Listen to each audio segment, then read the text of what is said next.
Okay.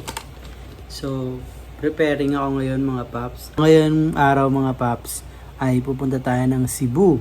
Yan. Kung naalala nyo itong vlog na to na nag-trending sa page natin.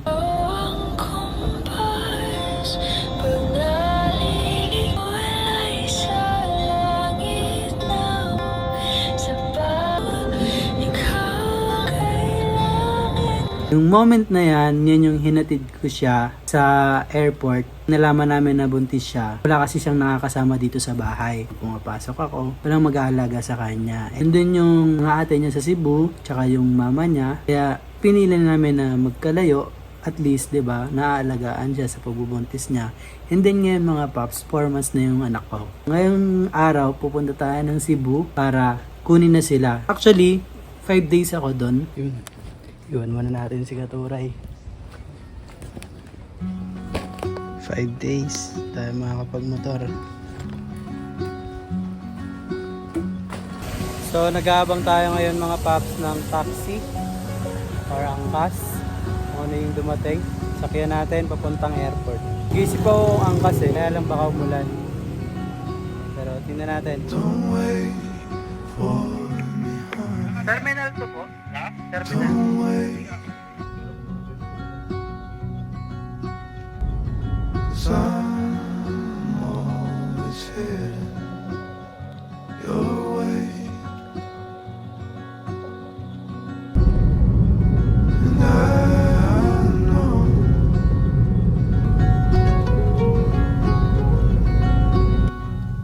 don't wait for me, honey. Don't wait. 'Cause I'm always heading. Dito na tayo mga paps sa airport yan. Punta na tayo sa tawag doon. Sa tayo eh. Let's go. Exactly what I'm looking for. And as we grow, Waiting na tayo mga paps. 6 AM pa naman. And 3:44 na. So, madali lang yan. Sobrang saglit lang. You have me, and I have you.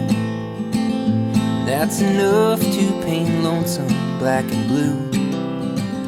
Yeah, I have you, and you have me. That puts a bow up in the sky, tells the rain to cease.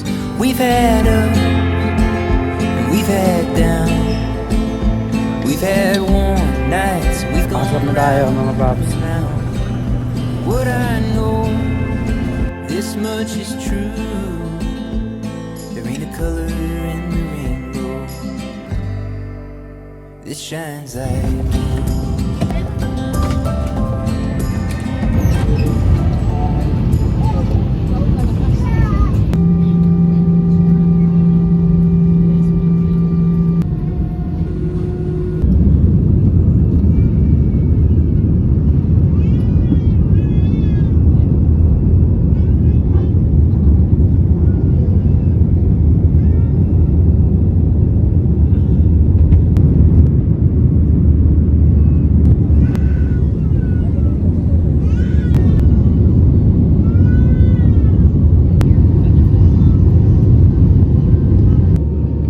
Maging maingat din po sa tuwing pagbubukas ng mga overhead do compartment. you remember how we kissed in the kitchen as the coffee pours? By the end, my face was sore from your stubble, but I still wanted more. And all the miles that we spent in the air, where we're It was a pleasure going, having I you on board, and we don't look care. forward to serving you again soon. I'm just so glad that you were there that night. Dito na tayo sa Mactan, Cebu mga paps. Mactan, Cebu Airport. Because I got to say, Sakay tayo ng taxi. so I'm in love with you. South Bus Terminal. What we gonna do? So I'm in love with you. What are we gonna do? Dito tayo mag-abang ng taxi. Kasi Sabi nila, mas mura daw dito ang tax sa taas kaysa dito sa baba. Boss, magkano sa South Bus? South Bus Terminal. Ha? Sige. South Bus. Meter na lang natin. Okay, mga paps. Meter na lang tayo. Kasi nung nakaraan, kontrata lang tayo. Ngayon, meter tayo. Kung may mas alam kayo mga paps na biyahe, papunta kasi akong Toledo. Pwede kayo mag-comment para alam ko sa susunod na punta. Shoutout pala kay Kuya. Yan, mga taxi driver. Saan kayo? Toledo? Toledo po. Bus kayo? Opo, South Bus. Ano pong pangalan niya? Sa Pangalan niyo? Greg. Greg. Ayan, shoutout kay Sir Greg.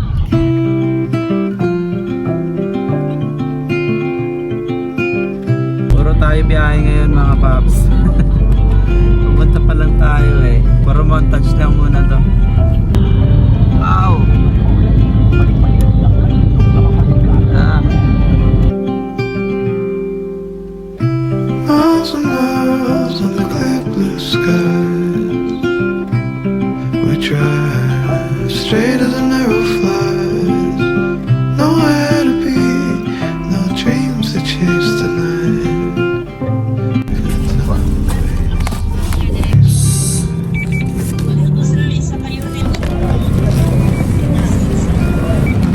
Salamat po. Bali sasakay tayo ng Beehive mga paps. Ayan, ito yung bayaran ng Beehive. Ito. Ayan o. Thank you po. Toledo po. Toledo.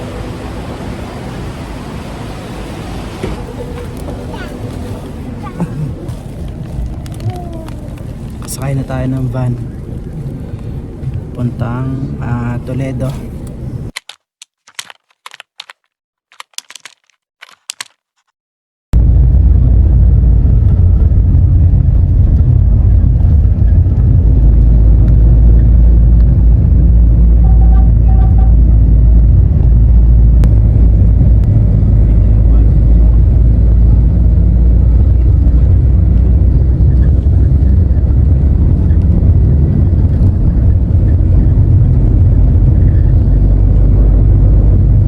Okay mga paps, nandito na tayo ngayon.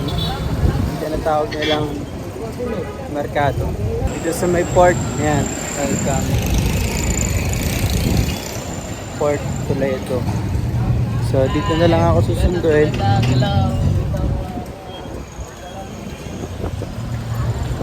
Bisado ko dito pero hindi ko alam kung paano pag-commute. Kasi pupunta ako dito nakamotor eh. Ito na lang natin siya hintayin. In lipstick on the bathroom mirror, the way you love could part the sea. I'm thankful that you want me, dear. Do you think about how these paths all lead us to somewhere? Do you think about traveling and growing old? A couple of kids when I was holding your hair back. Now we got our own future, our own stretch of road. The way you dress up on a warm night still gives me the shivers. Excited na ako makauwi kasi gusto ko na makita yung anak ko. So yun, update ko na lang kayo pagka nandito na yung partner ko. Sino kasama mo? Dito na siya. Pwede ka naman sa vlog ko, pwede ka camera mo. Pwede mo na ulit mami. Sabi. Anong ulam pili natin? For tanghalian? For tanghalian? Yan, bibili nga daw muna kami ng ulam para pananghalian. Daily vlogs na ako eh. Kasi ano to eh, cinematic. Grabe, hindi mo makapaniwala na sa palengke ako ng Cebu.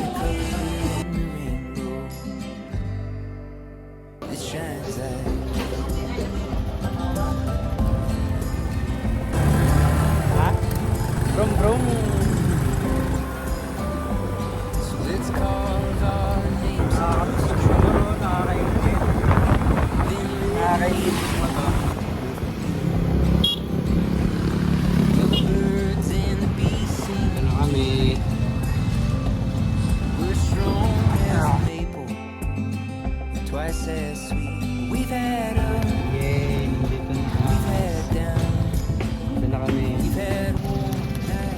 Kuya. Hello po. Ate. Kuya. Ayos lang po. Ayos lang po. Ang liit ko pa rin ah.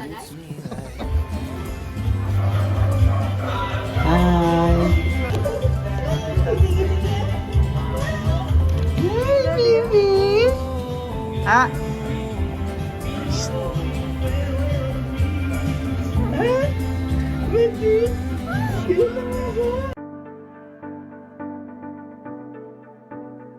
Hanggang ngayon, hindi ko pa rin lubos maisip na may anak na ako.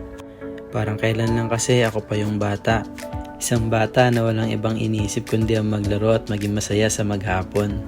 Isang bata na walang problema at walang matinding obligasyon. Isang bata na mabilis masaktan pero mabilis din magpatawad. At isang bata na malaya na maging masaya. Pero ngayon parang ang bilis ng panahon, no? Hindi mo namamalayan bumaliktad na pala yung mundo. Pero ganun pa man, sobrang nagpapasalamat ako sa Diyos na umabot ako sa ganito, na may isang anak na papalakihin. Oo, alam ko. Isa ito sa napakabigat na obligasyon. Tipong kahit mapagod ka, bawal kang sumuko. Pero grabe, ibang enerhiya yung binibigay ng ngiti ng anak ko. Ewan ko ba? Lakas makatanggal ng pagod. Tapos yung iyak niya parang napakagandang musika sa tenga ko. Ang weird, no? Nak, para sa'yo tong vlog na to. Alam ko balang araw mapapanood mo to. Ito yung araw na kinuha ko kayo sa Cebu ng mami mo. Ito yung araw na hindi na tayo magkakahiwalay ulit. Mahal na mahal kita, anak.